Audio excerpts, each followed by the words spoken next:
하나님께 운명을 맡긴다는 것은 하나님과 함께 운명을 공유한다는 의미입니다. 이는 하나님의 인도하심 속에서 하나님께서 정해놓으신 결과를 얻기 위해 싸우는 전투적인 삶을 의미합니다. 우리의 운명을 쥐고 계신 하나님은 스스로 결정하신 가장 좋은 결과를 이루기 위해 일하십니다. 이는 하나님께서 만물을 회복하기 위한 영적 전쟁입니다. 주 예수님은 하나님의 전쟁을 위해 자신을 하나님께 내어드리고 하나님의 능력으로 승리하셨습니다. 그리고 모든 복의 근원이 되셨습니다. 특히 주 예수께서 마태복음 11장 12절부터 14절에서 말씀하신 내용은 다음과 같습니다. 세례 요한의 때부터 지금까지 천국은 침노를 당하나니 침노하는 자는 빼앗느니라.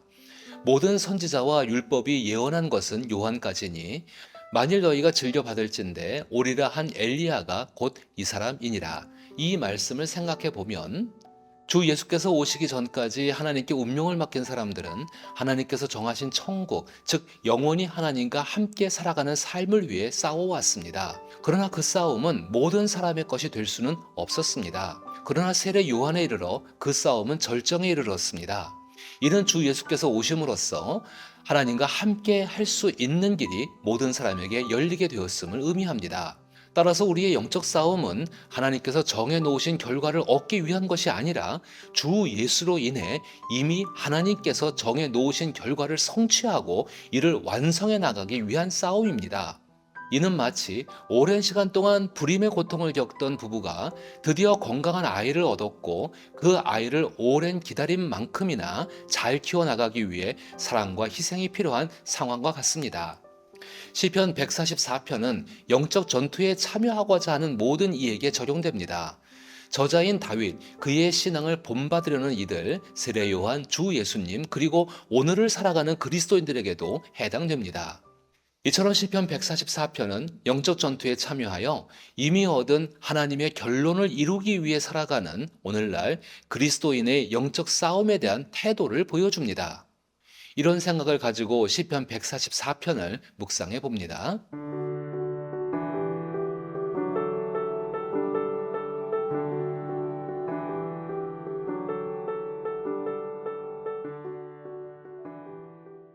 1절부터 4절까지의 내용을 통해 하나님의 훈련을 받아야 한다는 점을 알 수 있습니다. 영적인 싸움은 하나님의 은혜를 지키기 위한 전투입니다. 얻기 위한 싸움보다 지키기 위한 싸움이 더 어렵습니다. 주 예수로 인해 받은 은혜를 지키지 못하면 4절의 표현대로 사람은 헛것 같고 그의 날은 지나가는 그림자와 같으니와 같이 될 뿐입니다. 다윗의 일생을 돌아보면 다윗이 고난을 겪었던 대부분은 하나님께 받은 은혜를 지키지 못했을 때 발생했습니다. 하나님께 받은 것을 지키는 것은 하나님과의 관계를 성숙시키는 과정입니다.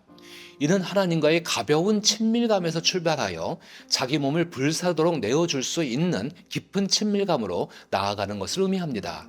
다윗은 하나님과의 친밀감을 하나님의 말씀과 약속이 이루어지는 과정을 통해 성숙시켰습니다. 주 예수께서는 우리를 향한 하나님의 깊은 친밀감을 하나님의 말씀을 통해 보여주셨습니다. 따라서 우리도 성경을 따라 하나님과의 가벼운 친밀감에서 깊은 친밀감으로 나아가는 사람으로 성숙해야 합니다. 훈련은 준비 과정입니다. 하나님은 우리를 향해 깊은 친밀감을 가지고 계십니다. 그런 하나님께서는 우리가 하나님과 더욱 가까워질 수 있도록 우리를 준비시키십니다. 하나님께서 우리를 어떻게 준비시키시는지에 대해서는 항상 모든 것을 설명해 주시지는 않으므로 우리는 때로 당황스러움을 느끼기도 합니다. 그러나 하나님과의 친밀감은 어떤 상황에서도 하나님과 가까운 사람의 모습을 유지할 수 있게 해줍니다. 이는 훈련의 결과입니다. 하나님은 다윗이 골리앗과 싸우기 전에 먼저 공과 사자와 싸우게 하셨습니다. 이처럼 하나님은 그와 함께 할 수 있는 사람으로 훈련해 나가십니다. 매일의 삶 속에서 성경을 통해 하나님의 선하신 인격을 느껴보십시오. 누군가가 알려주는 것이 아니라 자신이 직접 느끼는 것이 꼭 필요합니다. 물론 하나님은 다른 사람의 경험을 통해 하나님을 알도록 하시기도 하지만 우리와 함께 하시는 하나님을 직접 느끼고 그 느낌을 통해 알아가길 원하십니다. 5절부터 8절에서는 하나님께서 하실 수 있도록 자신을 내어드려야 한다고 강조하고 있습니다. 영적인 싸움은 개인적인 문제입니다. 그러나 영적인 싸움은 영적 전쟁의 일환으로 발생하는 일들입니다. 영적 전쟁과 싸움에서 우리가 상대할 적은 에베소서 6장 12절에 명시된 대로 하나님의 원수인 하늘에 있는 악한 영들과 그 추종 세력입니다. 이 악한 영들의 추종 세력은 하나님을 알고 있으면서도 이를 무시하며 하나님이 없는 것처럼 죄와 악을 버리지 않고 자신이 자신의 주인인 것처럼 착각하는 통치자, 권세자, 그리고 어둠의 세상의 주관자들입니다. 현재 세상은 여전히 이러한 존재들에 의해 지배받고 있습니다. 전쟁터에서 적군이 노리는 것은 병사의 목숨인 것처럼 영적 전쟁이 벌어지는 전쟁터에서는 하늘에 있는 악한 영들과 그 추종자들이 영적 싸움을 하는 사람의 내면에 있는 하나님과의 친밀감을 노리고 있습니다. 그 친밀감을 빼앗기면 그들은 자신들과 별반 다를 바 없는 무능하고 가치 없는 명목상의 하나님께 속한 사람이 되기 때문입니다. 명목상의 하나님께 속한 사람은 결코 하나님께서 5절부터 7절에 말씀하신 대로 여호와여 주의 하늘을 드리우고 강림하시며 산들에 접촉하사 연기를 내게 하소서 번개를 번쩍이사 원수들을 흩으시며 주의 화살을 쏘아 그들을 무찌르소서 위에서부터 주의 손을 펴사 나를 큰 물과 이방인의 손에서 구하여 건지소서라고 말씀하시는 능력을 나타내기 위해 자신을 내어드리지 못합니다. 이러한 하나님의 능력으로 구원을 얻어야 하는 상황은 거짓이 난무하는 혼란의 상태입니다. 가장 크고 심각한 거짓은 하나님께서 우리를 도우신다고 말하면서도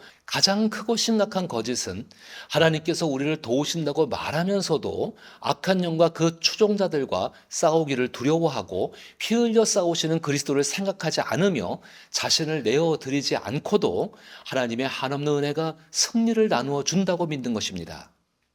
속지 말아야 합니다. 하나님은 우리를 자신의 백성으로 삼으셨지만 우리가 하나님을 우리의 하나님으로 삼게 되는 것은 수많은 영적 싸움에서 직접 하나님의 능력을 경험한 이후입니다. 9절부터 11절은 영적 싸움, 즉 전투가 끝난 후 함께 하신 하나님을 찬양하고 있습니다. 이렇게 찬양할 수 있는 것은 함께 하시는 하나님께 자신을 내어드렸기 때문이며 그로 인해 하나님의 승리가 나의 승리가 되고 다음 전투에서도 승리할 것이라는 확신이 있기 때문입니다. 12절에서 15절은 영적 전투에 참전하여 영적 싸움을 한 사람의 복에 대해 언급하고 있습니다. 이런 복은 누구나 바라는 것입니다. 그런데 시인은 15절에서 이러한 백성은 복이 있나니 여호와를 자기 하나님으로 삼는 백성은 복이 있도다라고 말합니다. 이는 메시아, 즉 예수 그리스도께서 싸우시는 영적 전투에 참여하여 영적 싸움을 치른 사람들의 경험을 분명히 나타냅니다. 그들은 영적 싸움을 통해 우주적인 하나님을 자신의 하나님으로 삼았기 때문입니다. 주 예수의 말씀처럼 주 예수께서는 그 사람 안에 계시며 그 사람은 주 예수와 함께 계시는 하나님과 깊은 친밀감 속에서 살아가고 있습니다. 12절부터 14절은 하나님과 함께 살아가는 근심과 걱정이 없는 풍성하고 만족스러운 행복한 삶을 묘사하고 있습니다. 그러나 우리가 이 땅에서 살아가는 동안 결핍이 존재할 수 있습니다. 이로 인해 우리는 더 많은 것을 얻으려는 욕구를 가지게 됩니다. 하지만 하나님은 결핍이 없는 천국에서 얻으려는 삶이 아니라 이미 얻은 삶을 살아가도록 인도하십니다. 우리는 이 땅에서 예수 그리스도로 인해 이미 얻은 삶을 시작하게 되었습니다. 타락한 종교와 종교 지도자들은 이미 이루어진 일에 대해 깊이 생각하지 않습니다. 그들이 전하는 메시지는 근심과 걱정이 없는 풍요로운 삶을 위해 싸우고 쟁취하라는 것입니다. 결핍이 생기면 죄를 반성하고 회개하며 다시 도전하라는 것입니다.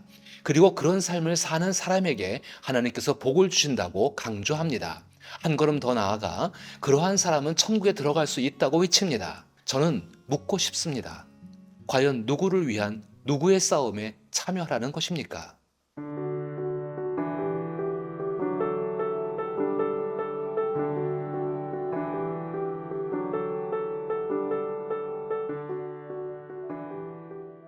시편 144편은 여러 시가 합성된 작품으로 보입니다. 아마도 다윗이 자신이 좋아하는 시 중에서 좋은 부분을 뽑아 새로운 하나의 시로 만들었을 가능성이 있습니다.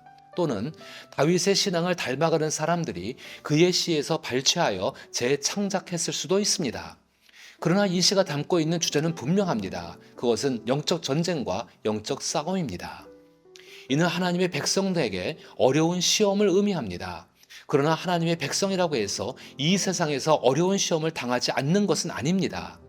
하나님께서는 그러한 어려움 속에서도 우리와 함께 하시며 그 시험을 감당할 수 있도록 도우실 뿐만 아니라 이러한 시련을 통해 우리를 성숙하게 하시고 하나님이 주시는 복을 누릴 수 있도록 하십니다. 결국 시편 144편이 말하고자 하는 것은 하나님의 백성에게 중요한 것은 현재 우리가 어떤 처지에 있는가가 아니라 어떻게 하나님의 능력을 끌어와 시련을 이겨내는가에 있다는 것입니다. 따라서 주 예수께서 싸우고 계시는 영적 전쟁에 우리도 영적 싸움으로 참여해야 합니다. 그리스도 예수께서 이 땅에서 주어진 영적 싸움에서 승리하셨듯이 우리도 하나님의 능력으로 승리할 수 있습니다. 그리하여 시편이 약속하고 있는 하나님의 백성이 받는 복을 충만히 누릴 수 있기를 나사렛 예수 이름으로 축복합니다.